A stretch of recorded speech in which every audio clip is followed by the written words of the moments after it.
when I already have the networking that I need to get in cybersecurity. They cover everything from HTTPS, HTTP. They cover TLS protocols. They cover all that. There's no point. Like, I don't understand it. But, hey.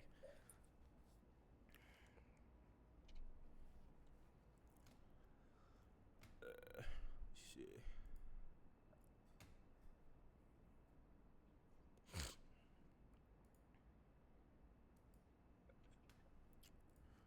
I'm gonna go blur.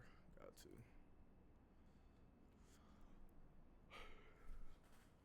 Give it like 2 more minutes, y'all. Yep, 2 minutes.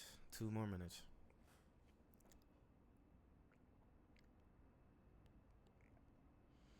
It's not over a cert, but you need certs and projects that are aligning with whatever your role is going to be. So if you want to be a pen tester, you need pen test projects. You need projects of you actually doing things that pen testers do on a daily basis. If you're going to be an IM, you need to do IM projects. If you're going to be in SOC, you need to do SOC projects. What is the difference between a lab and a project again? They're both the same thing. There is no difference. Okay. No. They call them different things for, I don't know why, but the labs I do, every lab I've done or any type of like thing that I've done in my job, I can put that on my resume as a project that I've done. So for instance, I'm working right now, we're rolling out Windows Hello for business to everyone in our corporate team at least, right? So for that, this entire process, once we get through with the project, I will be able to put that entire project on my resume as rolling out Windows Hello for business for our entire corporate side that actually uses laptops and can actually do it. That'll be something I could put on my project, but that's a lab. A lab is just basically not in a work environment yet, but you can still list it as a project.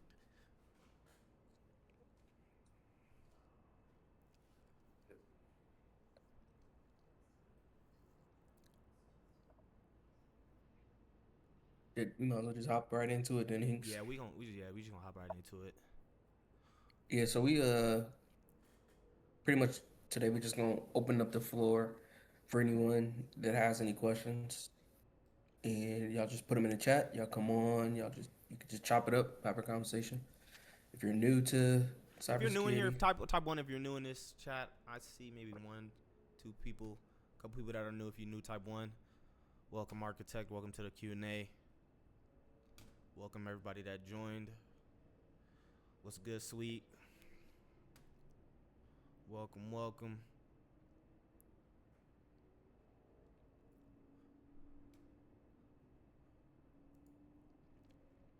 What's good, Uno? Welcome.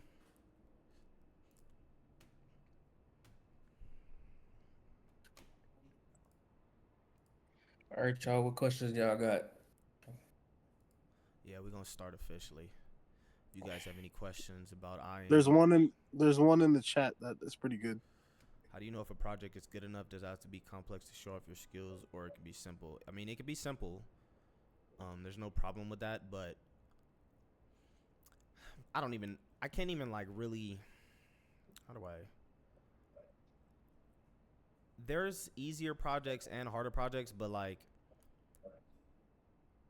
the easy projects go into the hard projects. For instance, like I am capstone of you doing the entire process of hiring and doing all this stuff. It'll touch in on the easy parts that you do, like creating new users, creating groups, but it's an entirety of a project. So, I mean, if you do harder projects, they're just the small ones, but put all into one entire process. So, I mean, you can do it. It doesn't really matter, but I would say do the harder ones better.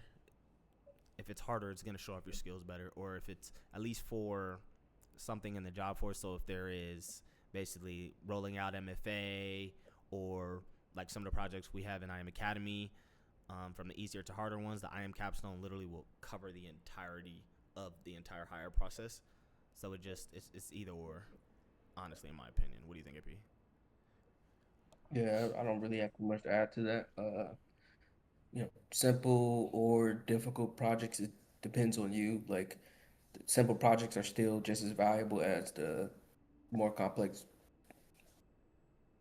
labs too, because I mean, you still need those simple skills as well. Might have missed it, but how's work? Work's solid. It's work. Shit, every day. Every day I'm doing tickets or projects, so it's not really nothing really has changed so far. X. Same here. What are some of the tickets that you guys are receiving? Provisioning and For me, deprovisioning. yeah, Okay. Hinks gets more ticket based. I get tickets, but like rarely. Mine is more like project based. I don't get a lot of tickets. So if And when you I'm say project, go ahead, go ahead, go sorry, ahead. you. All right. When you say project based, what do you mean? Like, what is you just? I know it's like you So complete a goal of like a certain like you have to complete something that the company needs. yeah, so from my own perspective, in my role, um, our environment, like every company is different. So Hinks, he works in a heavily like Microsoft environment. So he works with Entra ID. I work with a tool called SailPoint. So SailPoint is an IGA tool, so identity governance tooling. So we automate pretty much our whole provisioning to deprovisioning process. Uh, so we don't have like your typical create a user. It's already created from our HR system and then it's automated into SailPoint and then they're provisioned the correct access from there. So it's all Okay. automated. So what I mean by projects, we onboard applications, so like your Zoom, Salesforce, different stuff, like different applications, Snowflake, Copilot, all these different applications. Um, we integrate systems like ServiceNow into SailPoint, which is a ticketing system. Yeah. Uh, yeah, access requests, certifications for user access reviews. If you're not familiar with these terms, these are things that you can learn and look up. But yeah, different stuff like that. Yeah, I Okay. mean that's Cool. basically what a project is. If they want to roll out the pass keys instead of maybe they're using MFA currently and they want to roll out pass keys or something like that, that's a project. Um, what else? I'm doing an IM automation project currently, so basically trying to automate our hiring process to where when they're actually inputted into a certain job code, they will be moved to the groups that they need to be in by creating dynamic groups that meet specific rule syntaxes for the person, whether that, and we do it by either job code and we'll do it by location or warehouse by their in or things like that. Those are projects. Okay. Okay. Yeah. Yeah. All right. Yeah. Thank you. Did we miss something? Hailstorm threw off my internet. Can't properly connect. No, it's all good. We just not getting started. Yeah, pretty much. Yeah, uploading But yeah, but we're application is the same thing. Like we have somebody now who's like they're trying to do something. This new person is trying to do something with Copilot, by like connecting and then basically like connecting it to like, oh god, what is it? It's like ADOs or something like that. They're trying to connect Copilot and like our DevOps stuff together.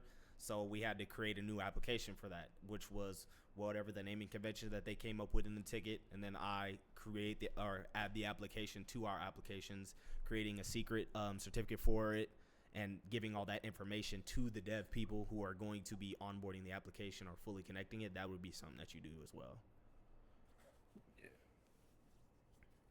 you,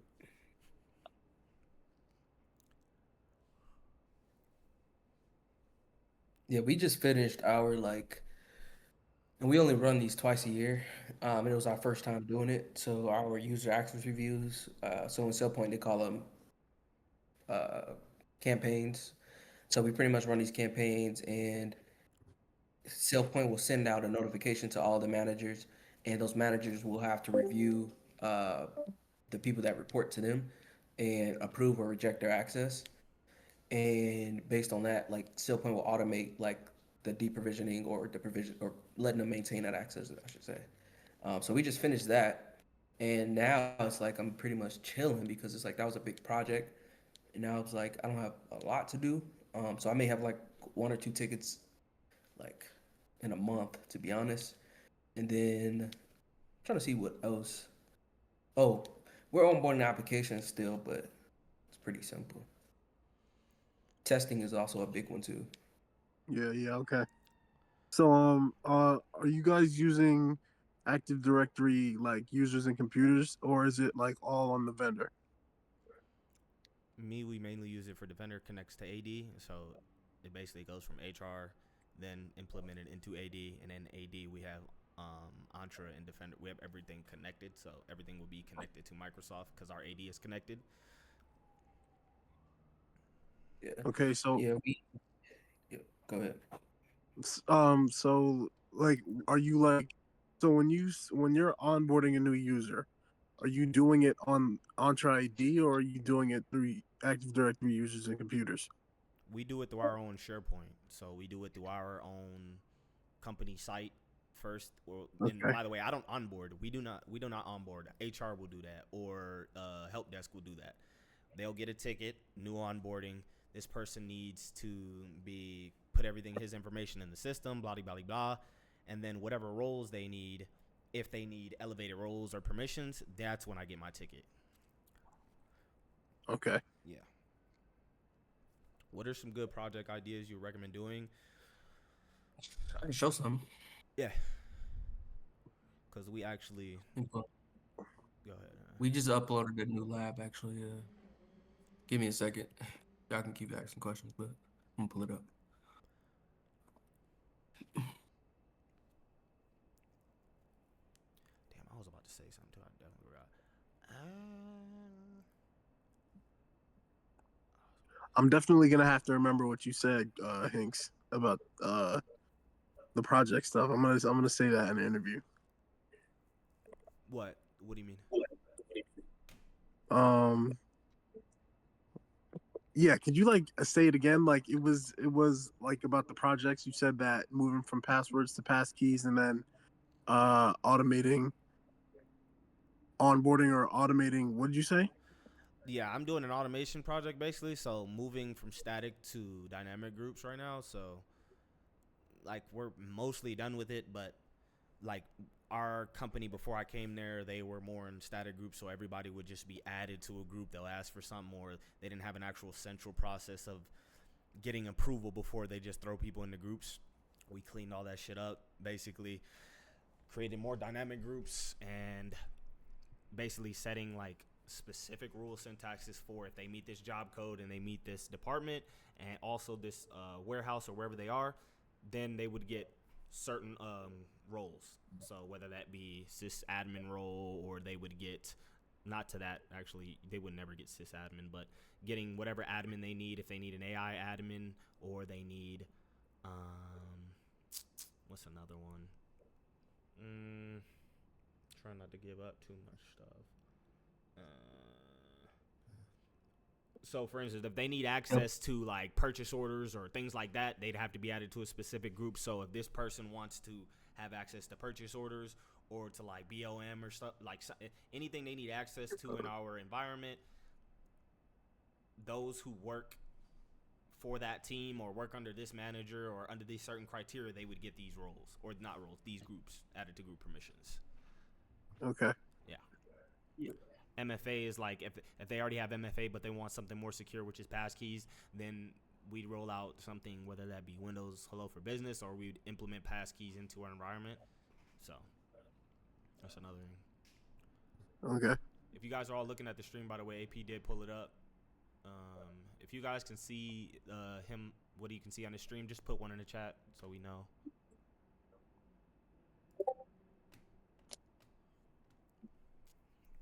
Perfect, perfect. Perfect. Everybody pretty much can see. Cool. You should be able to. You should be good, AP. If everybody can see it, we should be good. Yeah, so these are like I know someone in the chat I believe asked like what's some good labs. So here are a few labs that we do have. We just added one actually last week. It's more so of an advanced lab, but we have all the way from the basics of creating users, assigning them to groups, resetting passwords, which is kind of IAM adjacent, but also like you'll see like some people that have like some IT support or help desk support, resetting passwords, disabling accounts is kind of those fundamentals. So they're kind of transferable. The user lifecycle management, so assigning people to groups, pretty much basic lab, beginner lab. Also, application onboarding, setting up single sign-on are really good ones as well. We do have it with Sam on OpenID Connect. And one thing that I didn't notice because someone was doing the lab, I need to combine both of this lab and the single sign-on lab because they're kind of adjacent. They kind of work together. But MFA, journal me reliever process, conditional access requests and approvals that I was just talking about earlier. And then there's a full capstone as well.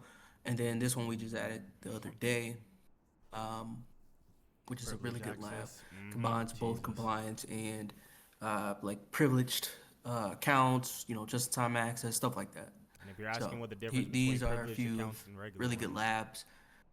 Honestly, if you could do all these labs and can articulate these, you would be like you would already do 150. basically. Yeah, exactly. You're already like more like you're out. Yeah. And the difference between just adding a person to a normal group and actually adding them to a privileged role.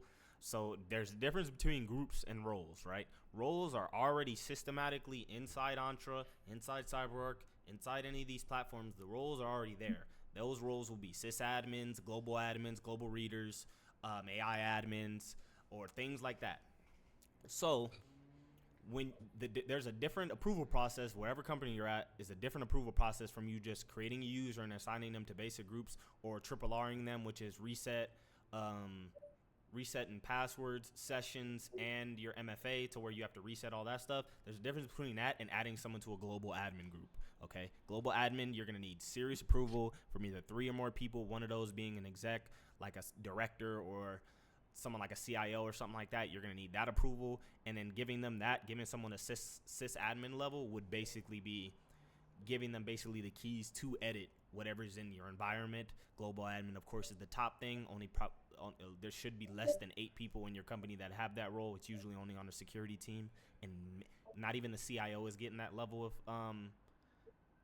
not even a CIO is going to get that level of permissions because whatchamacallit, principle of least privilege. The only people that needs to have it are people that are going to be able to edit that and people that are taking the orders for that and getting tickets. So there's a difference between the two.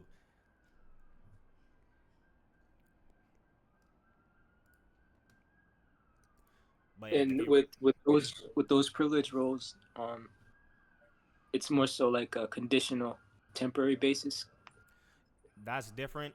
Giving them on a temporary basis would be PIM, privileged identity management. So like basically, only wanting to give access to a global admin for only um, the max you can do is only 1 day, so 24 hours.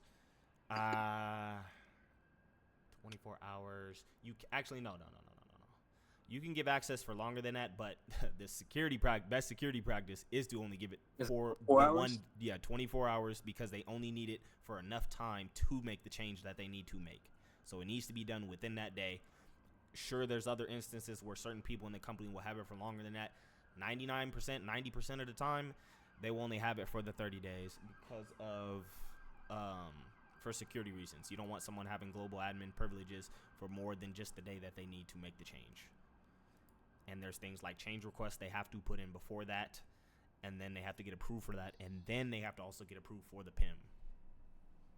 When you complete the labs, do you write blog posts on them about them afterwards? You don't have to. You can do GitHub. People ask me that all the time. You could do GitHub if you want to, but it'd be better to put it on your resume realistically because that's what they're gonna be looking at anyway when they get past ATS.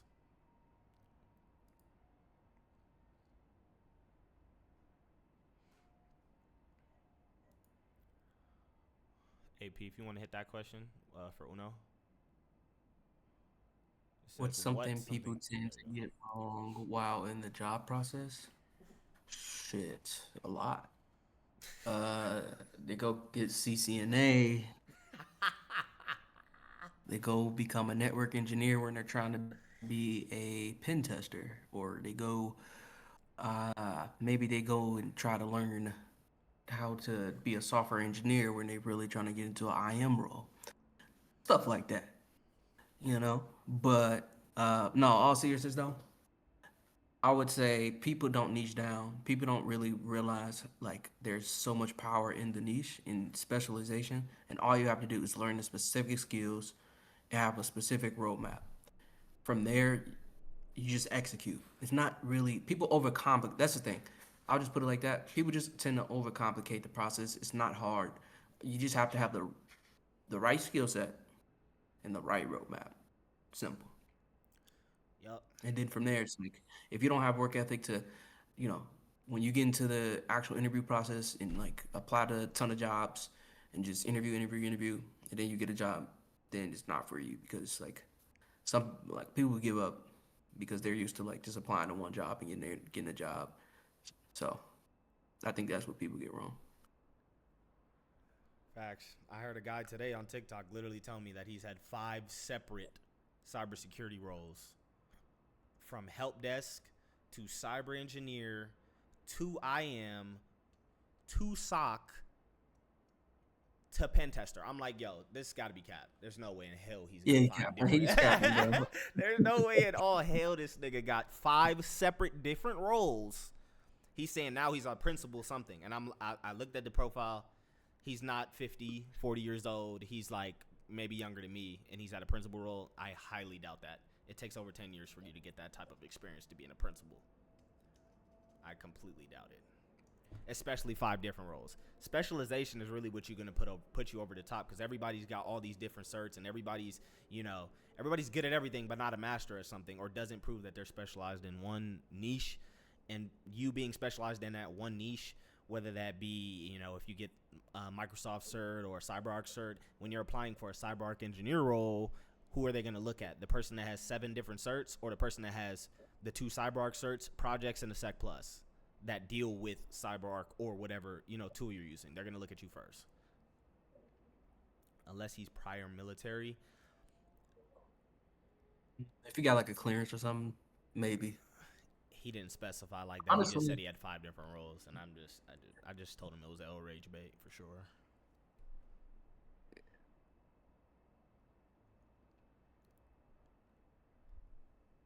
Yeah. Yeah. Let's see. Yeah, major cap. Major cap. Nice. Nice. The Batra, are you principal level right now, or are you like senior level, lead?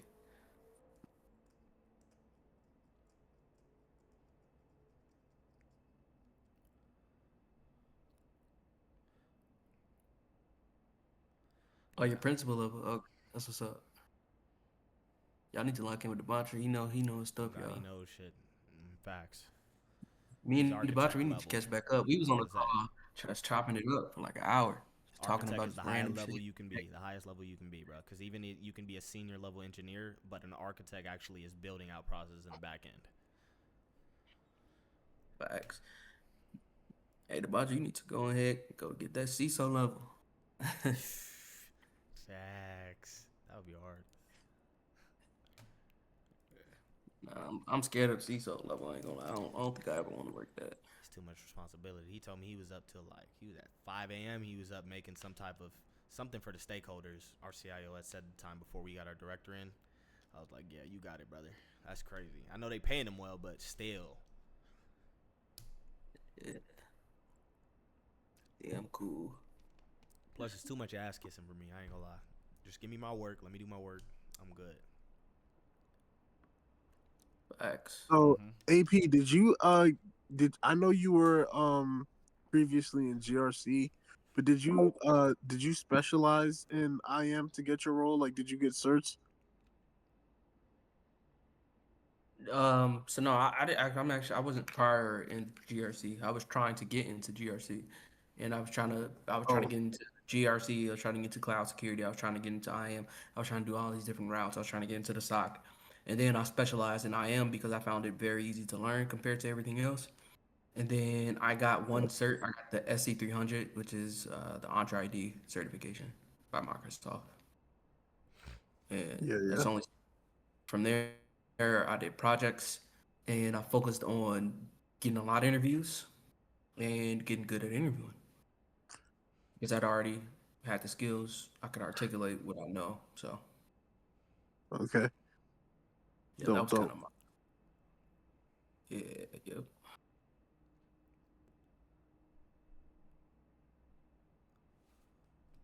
Pulling all nighters. Yeah, it's over with. I'm not gonna lie. Can't live at work. Man, I definitely can't live at work. And that's the thing not. I tell people too. You don't have to live and breathe and die for this shit, bro. It's not like that. You can literally work your job, your career. You can work your career and do stuff outside of this. It's not to the point where you have to.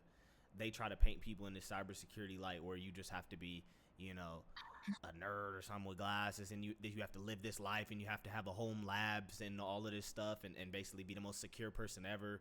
These people don't even have jobs for that. They work in help desk, like, and that's not a problem, but it's, you know what I mean. You don't have to do all of that, and that's what that's what I say too, because everybody wants you to get everything, but I'm like, bro, just master one thing. If you master one thing, you'll get paid more, because if once you get specialized in stuff, like the mid level of pay for a IM engineer in this country is like 160, 170 in the middle, and that's on Glassdoor. All this information you can look up, and that's just all over the country.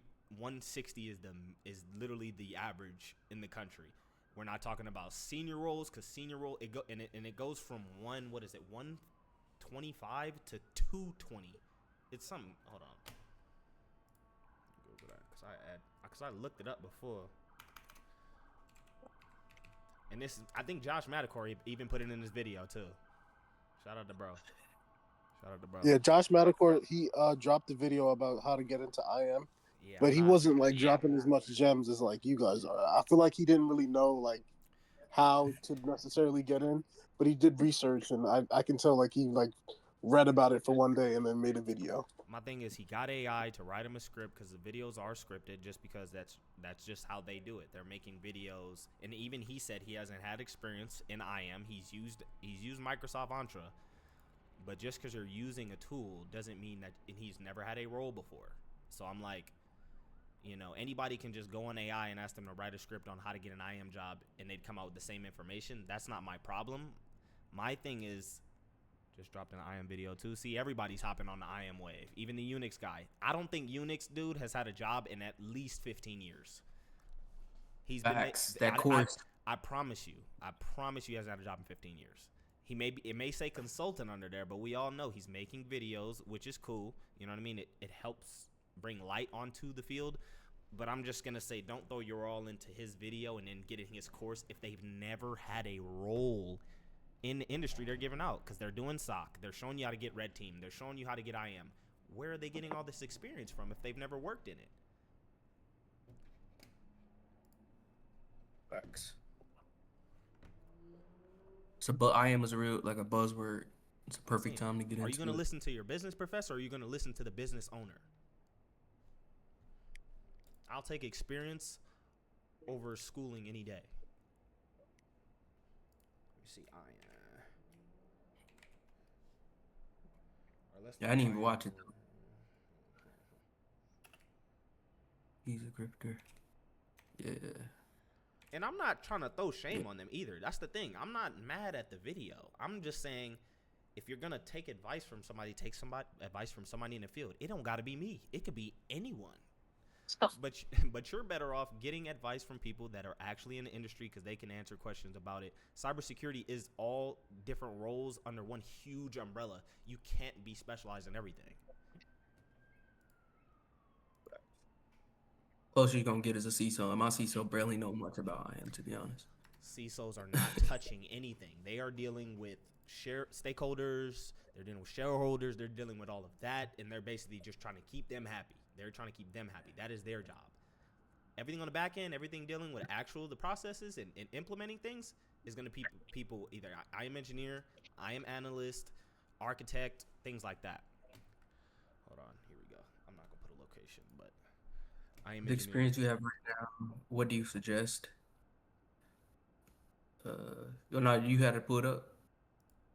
Thanks. I really hate Glassdoor. They're making me add a review, bro, for 2 minutes. You say with the experience you have now, what would the roadmap suggest? Good question. I would say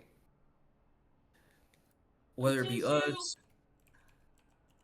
Toilet paper. Sweet, your mic just got unmuted. Please. It's all good. I didn't mean to mute you. My fault. Hold on, let me fix that. I didn't mean to mute it. My bad. Here we go. My fault. But a roadmap though, you whether it be us, whether it be anyone in the industry, you definitely want to find somebody that's doing what you're where you're trying to go. You surprised? You surprised to see a burrito, man? I Sweet. spawned. Text in the chat when you're back, Sweet, because your mic was on, and I know you probably don't know your mic is on. I don't want you saying anything crazy that you didn't mean to say on the. Wait, what do I got to select? Salary. Good. I got to put my location down. I'm about to put Mexico. Yeah, I'm doing Mexico. Shout out to Kid.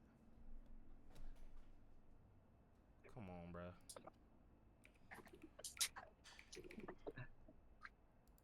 I'm sorry, guys. Okay, I'm not doing all this. Okay, I'm not doing all this. AP, pull up Glassdoor. They're making I me got add you. additional pay. They're making me do everything for 2 minutes. Yeah, y'all crazy. I'm not gonna do that. I'm about to look on Google now because they didn't play with me. How do you become a lawyer in 2026 with no experience? You looking up the average pay for IM engineer? Yeah, I'm just gonna look it up on. I think it's good like one. I think it's like salary 150. Salary in the U.S. Here we go. Because Josh Madakor put it in his video. I don't remember exactly what he said, but I remember he put it in the video because he looked on Indeed and you know put the spreadsheet up in the Excel sheet of all the jobs, blah blah blah. And I believe it was between like 100 and some thousand to like 200 and some thousand for the higher level, for maybe a senior level role or IM3 or something like that. Location impact, top earners, 180 to 200,000. I'm looking at ZipRecruiter, 95,000 to 260,000 for IM salary jobs, February 2026. Oh yeah, mine is outdated. Hold on. And it says average bonus is 10K. I'm looking at this right here. Say 95. Is ZipRecruiter gonna kill me, or if I click on it, am I gonna have to do 1,000 things? No, I'm not. Okay.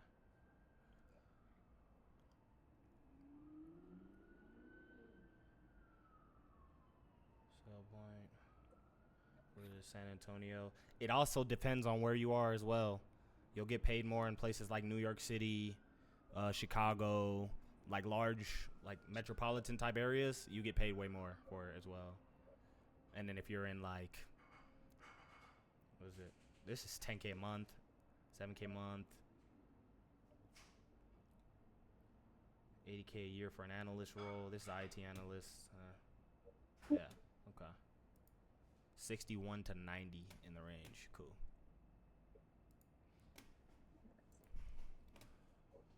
AP, remember that one? 50K. 124.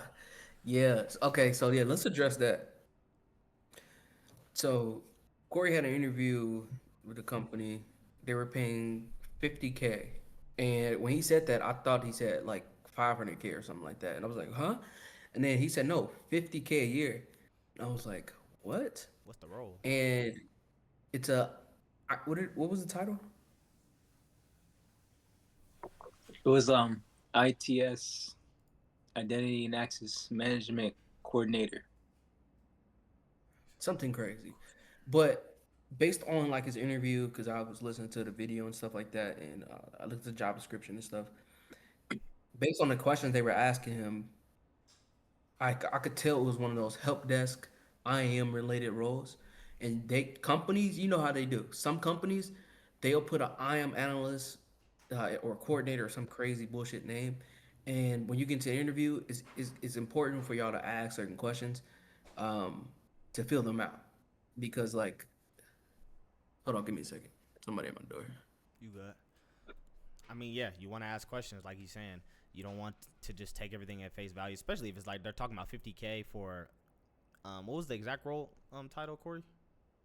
IM It was coordinator. it was like ITS, Identity. Let me look it up. Let me see. What tools did they say as well? Let me know what tools they were using on that in that one. What are good Yeah, let me questions pull to up the. ask? A good question to ask, what would my,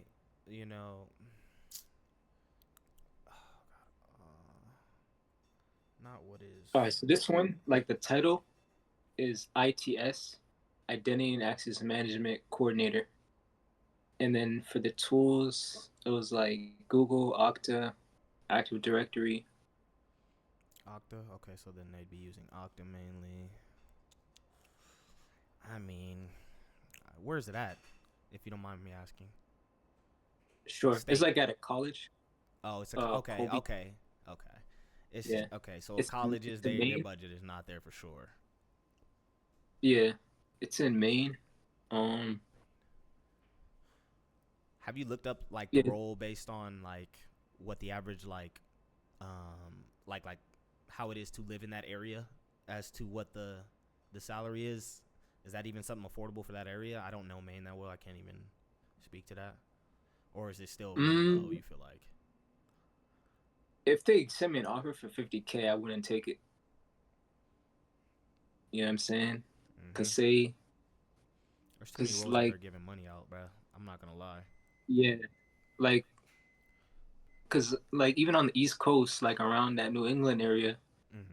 let's say Maine is like lower cost, but like to like live, get like an apartment for like maybe upwards of 18 to 2,000, 50K can't really cover any of that. Yeah, 50K. Yeah, and that's before taxes. Yeah, That's even like worse. he said, he asked me, the recruiter. No, not the recruiter. HR was like, oh, like what is, are you open to relocation and what's your salary range? And I just reversed on him. I was like, what's the budget? And he said it starts at 50K, but then depending on I would have X, Y, and immediately Z, shot like that shit down. I would have told him, yeah, 50K is definitely not within my skill range. yeah, Previous role, you could say previous role offered me. I was making over 80 at my last role. You could say whatever the fuck you want to say. You know what I mean? Because they're not gonna look into how much you were making at your last role. Like, you know what I mean? And like for me, the lowest off, like the my thing is the next role I get, whenever that be, I like my company, so I'm gonna stay as long as I can. But getting a secondary role, my bottom number is my most expensive offer. So my offer for 165,000 is gonna be my number. That's gonna be my lowest because I have on paper that I've received an offer for that much, right? Take it that way. So whatever your highest offer was, that's where your baseline is gonna be. That's actually some super sauce. Holy crap! Because and that doesn't matter what role you work in, whatever it is. Getting another role, if you're gonna do that, your lowest rate is gonna be whatever your highest offer is because you have gotten that offer before. I wouldn't take less than what I've been already offered from another company. What job titles do you suggest going for? Everything, whatever you see out there.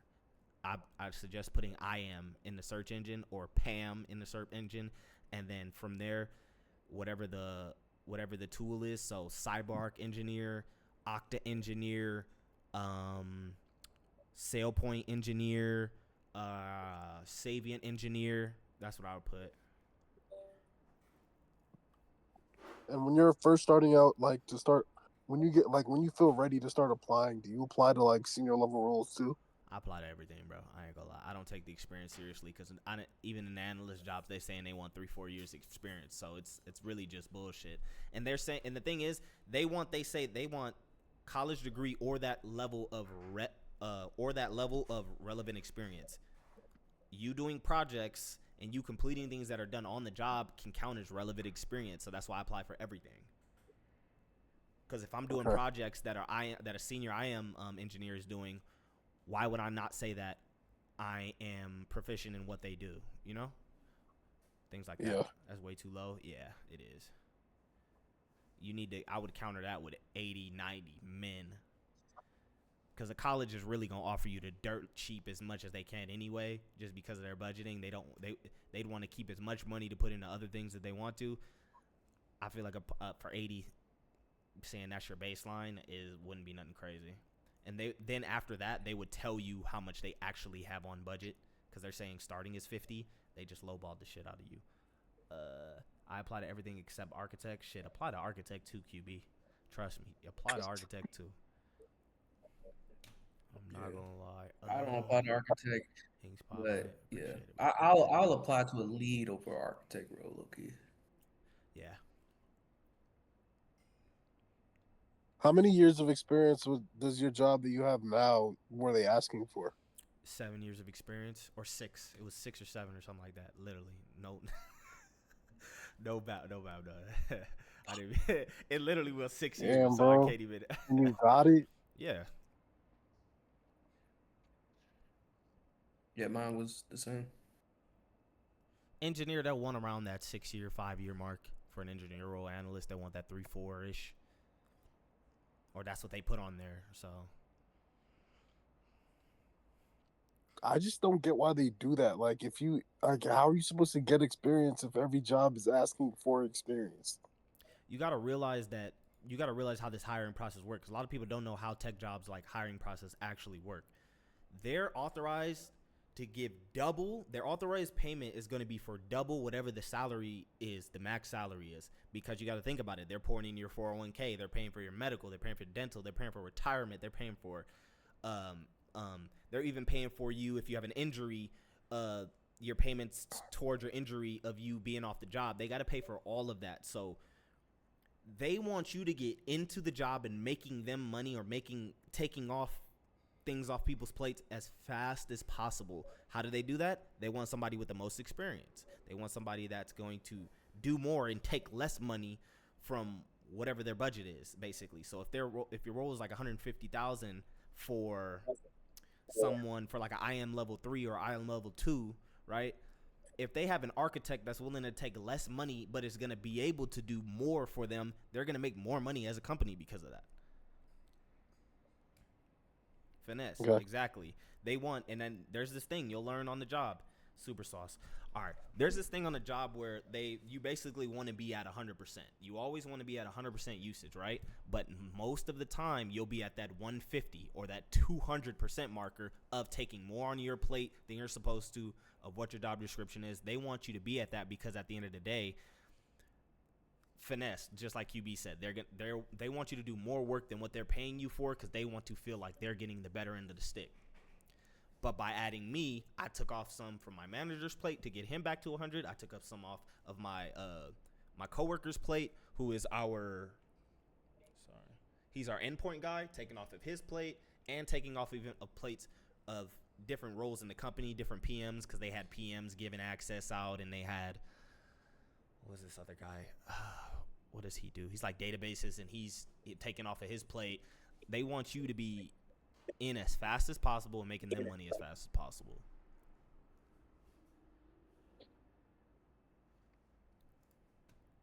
I am having a complete career change, but 20 years of leadership experience and don't know what amount to ask for. It just depends on the role. I would always ask for whatever. I would ask for more because of whatever the role is. They're not going to put their budget in there on LinkedIn or put it on these job sites, the full budget. They'll give you a range, but if their range is from like 90,000 to 125,000, their budget's probably 130, 140 of the entire role. So it just depends. I would ask for 10 to 20% over. Guys, we're going to start going 2 more questions. We're going to answer 2 more questions because we are at that 45-minute mark. These questions are fire, actually. I appreciate